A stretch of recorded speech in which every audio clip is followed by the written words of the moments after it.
Hello guys, welcome to our YouTube channel, and today we are going to learn how to log into our AS University account.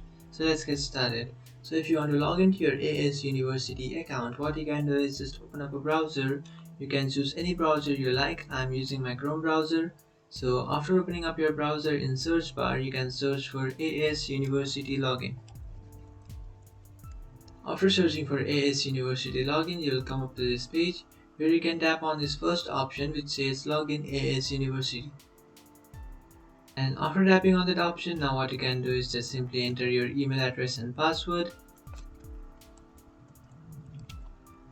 After entering your email address and password, you can just tap on to enter, and after tapping on to enter, you will successfully log into your account. But if you have forgotten your password, what you can do is just tap on forgot password, which is over here. And after tapping on that option, you can create a new password for your account. And after creating a new password for your account, what you can do is just come back to this login page and then enter the new password that you have created and then tap on to enter.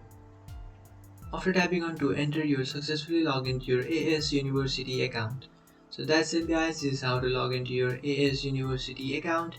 If you find this video helpful, don't forget to like and subscribe to our channel. If you have any doubts, feel free to comment below. Thanks for watching.